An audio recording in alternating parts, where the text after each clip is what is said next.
네, 완연한 가을 날씨가 되었습니다. 청명한 하늘과 신선한 공기를 마시면 몸과 마음이 맑아지는 느낌을 받습니다. 인간의 분주한 삶 속에서도 때가 되면 계절이 바뀌고 나무는 새 옷을 입고 벼가 익어가고 열매를 맺습니다. 자연은 그 스스로가 번성하고 소멸하는 질서를 안고 살아갑니다. 그러한 변화 속에서 때를 늦추는 법이 없습니다. 기후의 변화와 지질의 변화가 생겨도 그에 맞춰 자신의 털을 찾고 생명을 다시 번성시킵니다. 하나님께서 만드신 질서는 그 스스로가 그렇게 균형을 이루며 번성해 갑니다. 이것이 생명이 지닌 기질이고 하나님께서 창조하신 섭리입니다. 하나님의 창조물은 그 무엇으로도 번성하는 것을 막을 수 없습니다. 오늘 나눈 구약의 본문은 노아의 이야기입니다. 노아의 방주 이야기는 아마 여러분들이 다 잘 아실 것으로 생각됩니다. 하나님께서는 죄로 물든 세상을 물로 심판하신 후에 노아에게 다시 생명을 번성케 하라고 축복해 주십니다. 모든 우주를 이 노아의 손에 맡긴 듯합니다. 노아의 시대를 생각해 보면 그것은 하나님께서 주신 큰 축복임을 알 수 있습니다.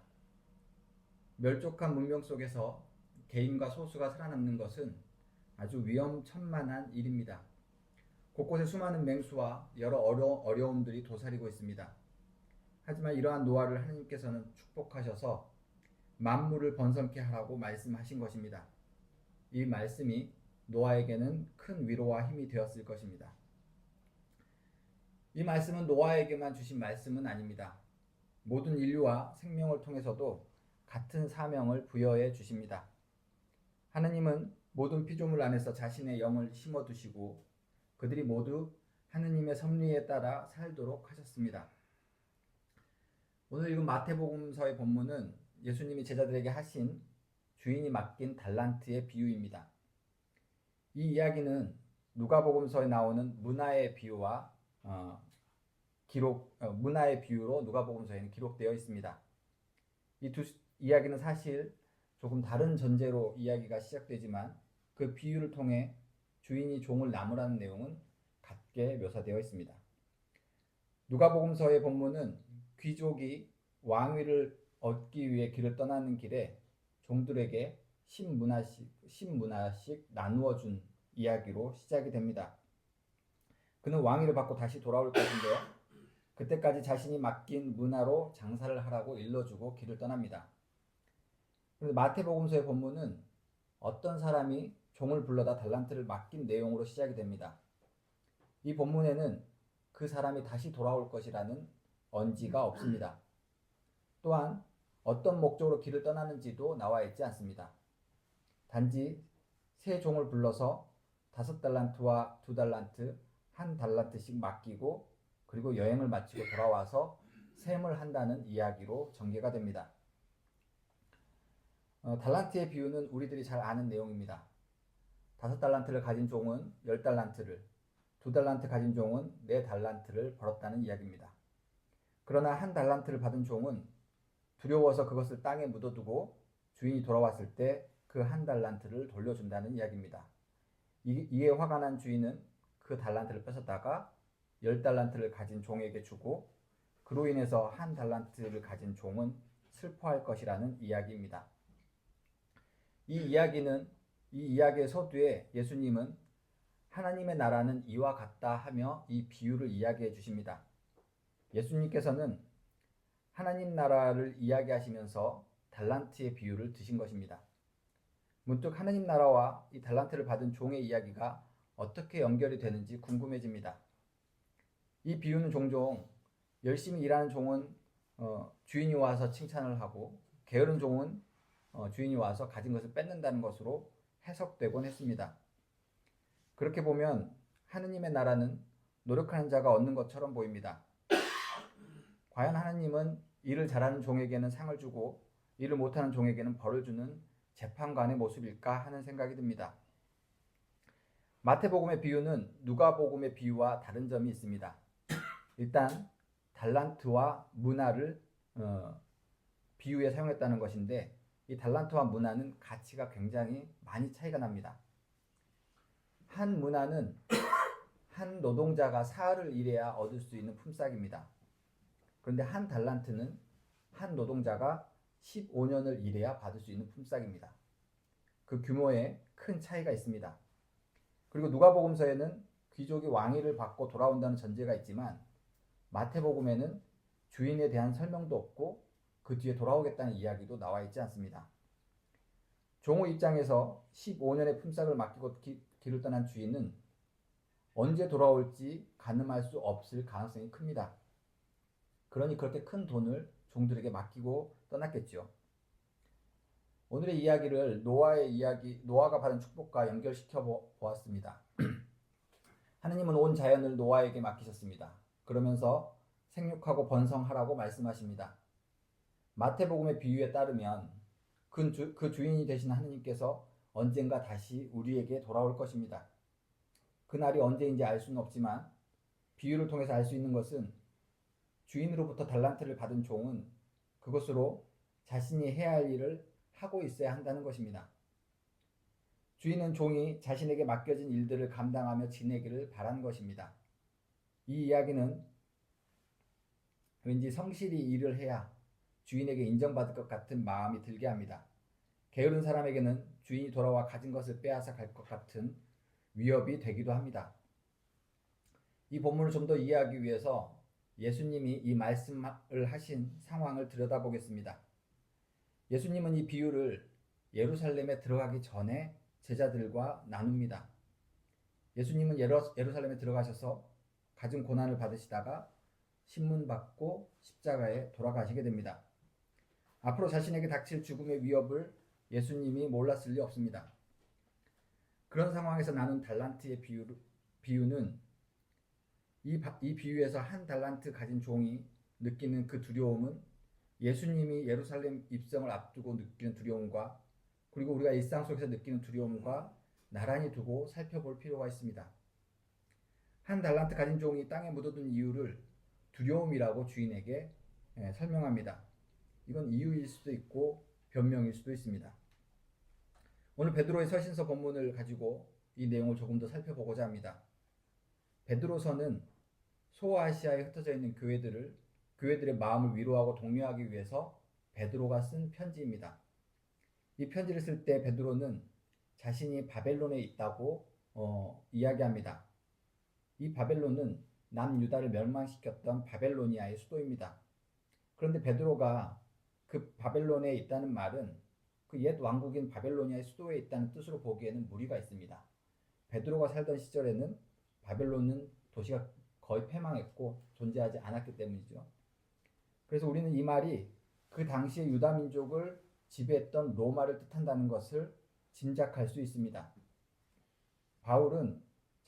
베드로는 자신이 바벨론에 있다는 말로 자신의 처지도 핍박받고 고난받고 있다라는 비유적 표현을 사용한 것입니다.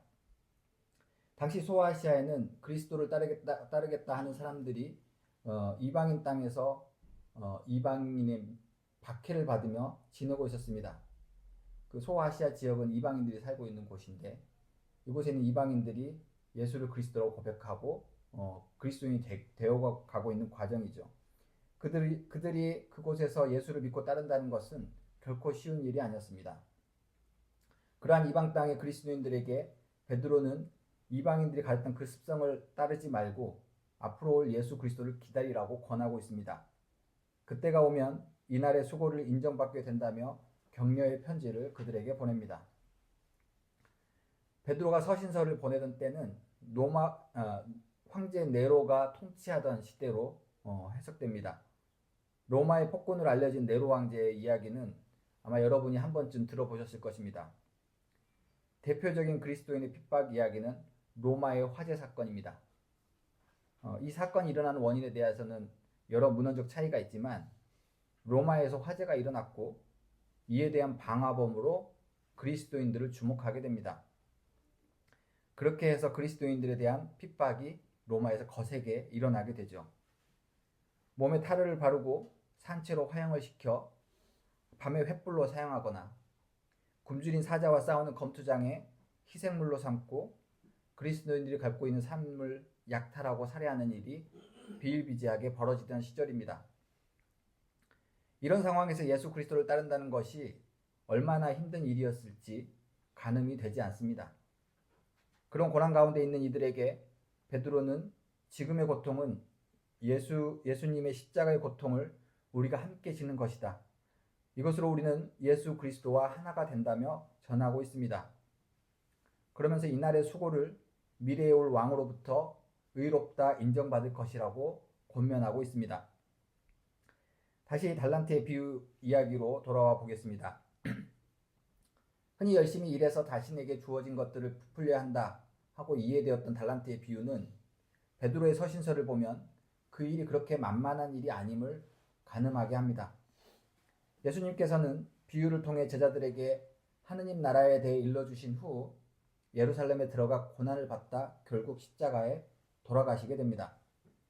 예수님은 세상의 여러 과제들을 남겨진 이들에게 맡기고 하느님 품으로 돌아간 것입니다.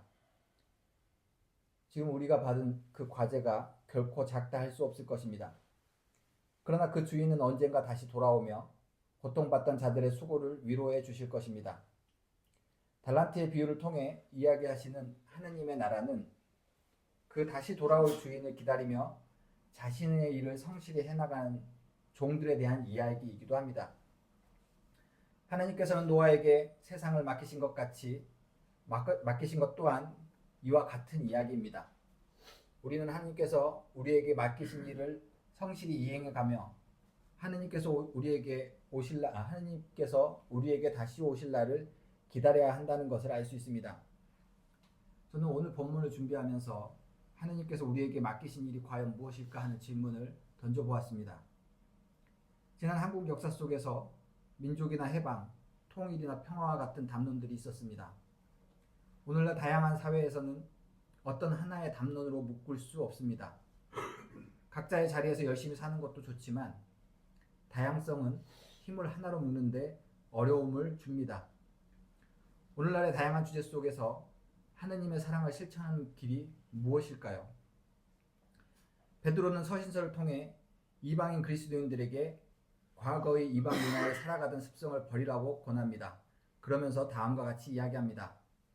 무엇보다도 먼저 서로 뜨겁게 사랑하십시오. 사랑은 허다한 죄를 덮어줍니다. 불평하지 말고 서로 따뜻하게 대접하십시오.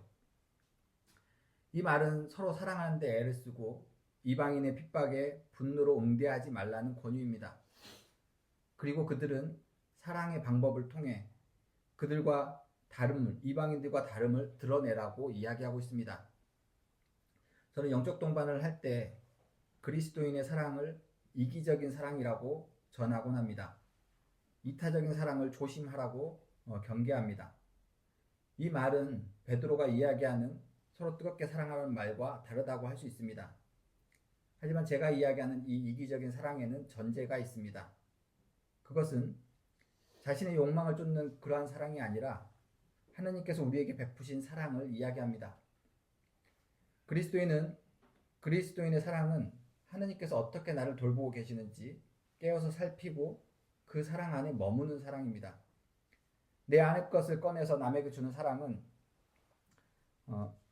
내 안의 것을 꺼내서 남에게 나눠주는 그런 사랑이 아니라 오히려 내 밖에 있는 것을 내 안에 채우는 사랑이라고 할 수 있습니다. 이렇게 내 안에 하느님의 사랑을 채우다 보면 그 사랑이 차고 넘치게 되고 그 넘친 사랑이 주변에 퍼지고 그렇게 사람들에게 사랑이 전해집니다. 이러한 사랑은 소진되거나 고갈되지 않는 사랑입니다. 그리고 이 사랑이 하느님께서 일하는 방식이기도 합니다. 우리가 타자를 위해서 사랑을 베풀다 보면 어느새 마음이 텅 비어지는 것을 경험하곤 합니다. 우리가 하는 자선 행위에는 어떠한 대가를 기대하려고 하는 함정이 도사려 있기 때문입니다. 그러나 하나님의 사랑은 오히려 내 안을 채워주고